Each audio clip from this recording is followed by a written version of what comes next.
আসসালামু আলাইকুম রহমতুল্লাহি বারাকাতুহু। আপনারা দেখতে পাচ্ছেন মৌলিক সংখ্যা মনে রাখার কৌশল নিয়ে এসেছি আপনাদের মাঝে। ১ থেকে ১০০ পর্যন্ত মৌলিক সংখ্যা রয়েছে ২৫টি, যা গল্পের মাধ্যমে আমরা তা মনে রাখব। কিন্তু মৌলিক সংখ্যা মনে রাখার জন্য ফার্স্টে মৌলিক সংখ্যাটা কি এটা আমরা আগে জেনে নিই। মৌলিক সংখ্যাটা হলো যে সংখ্যা নিজের সংখ্যা বা অন্য সংখ্যা দ্বারা বিভাজ্য না।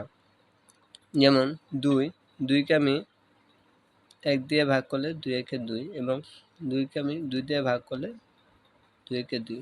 কিন্তু ২কেও এই নিজের সংখ্যা এবং অন্য সংখ্যা বাদে ১ বাদে অন্য সংখ্যা দ্বারা ভাগ যায় না, তাই এটা মৌলিক সংখ্যা। যেমন ৪, ৪কে আমি ২ দুগুণে ৪ লিখতে পারি। এখানে ৪কে আমি ১ দিয়ে দিলে ৪ একে ৪, ৪কে আমি যদি আমি ৪কে দিয়ে দিই ৪ একে ৪, কিন্তু এই দুটা তো নিজের সংখ্যা আর এক সংখ্যা 1 দিয়ে ভাগ যায়, কিন্তু এটাকে আবার আলাদাভাবে অন্য সংখ্যা দ্বারাও ভাগ যাচ্ছে, তাই এটা হলো মৌলিক সংখ্যা না। আলাদাভাবে অন্য সংখ্যা দ্বারা ভাগ গেলে নিজের সংখ্যা এবং 1 দ্বারা ব্যতীত মানে বাদে অন্য সংখ্যা দ্বারা যদি ভাগ যায় সেটা হলো মৌলিক সংখ্যা না, এটা যৌগিক সংখ্যা। এখন নর্মালি 3কে তো ভাঙানো যায় না, 3 একে 3, এই দুইটা বাদে অন্য কোনো সংখ্যা দ্বারা ভাগ যায় না, সেটা হলো মৌলিক সংখ্যা সহজ কথায়।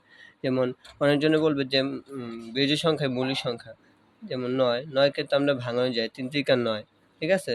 ১ আর ৩ ৯ বাদে অন্য সংখ্যা দ্বারা ভাগ গেছে বিভাজ্য, এটা হলো মৌলিক সংখ্যা না, ঠিক আছে।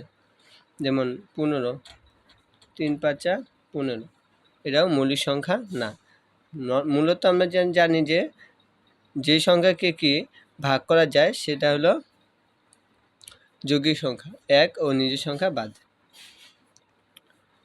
আর যে সংখ্যা ভাগ করা যায় না, ১ ও নিজের সংখ্যা বাদে অন্য সংখ্যা দ্বারা ভাগ করা যায় না, সেটা হলো মৌলিক সংখ্যা।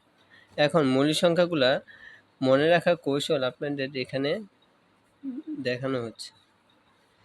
আচ্ছা, এখানে দেখেন বলছে যে একদিন ২ বন্ধু ৫ তলায় পার্টি করার জন্য কথা বলতেছে। ৭ জন আসার কথা ছিল, কয়েকজন ৮ জন এসে পড়েছে। মানে বাস্তব জীবনে আমরা জানি কোনো একটা পার্টি দিলে দেখবেন যে এখানে একটা মানুষ বেশি আইসেই পড়ে, কম হলেও একটা আইসা পড়ে বেশি। তো এখানে বাস্তবতার সাথে একটু মিল রাখছি। দেখেন, একদিন ২ বন্ধু, তাহলে এখানে আমি ফার্স্টে লিখব একদিন ২ বন্ধু ৫ তলায় পার্টি করার জন্য কথা বলছে। ৭ জন আসার কথা ছিল, ৮ জন এসে পড়ছে। তাহলে ৮-এর পরে কত? ৯। এই ৯টা সবগুলার পিছে বসায় দেব,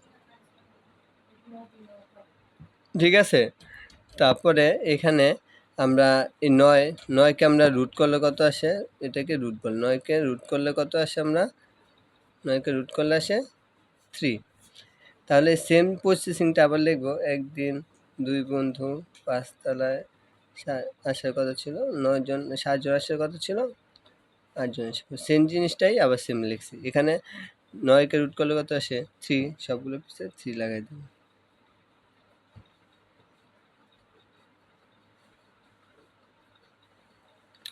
আচ্ছা, এখন এই লাস্টে কত ৩, ৩-এর নামটা পড়বো ১ ৩ ৬ ৯। এখন এখানে সবগুলো পিস আমি 7 বসিয়ে দেব। কিছু কিছু টেকনিক মনে রাখতে হয়, ঠিক আছে। 7টা বসিয়ে দেব, তারপর সেম আবার প্রসেসিংটা লিখবো ১ ৩।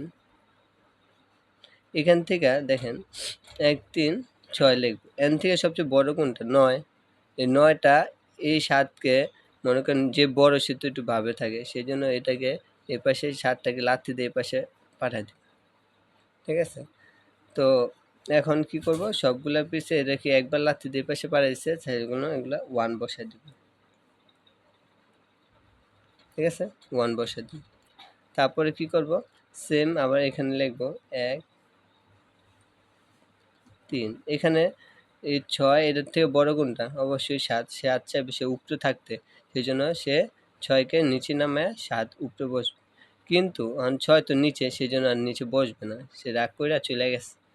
এখন দেখেন এই সবগুলার পিস আমি সামনে মানে সামনে 4 বসায় দিব।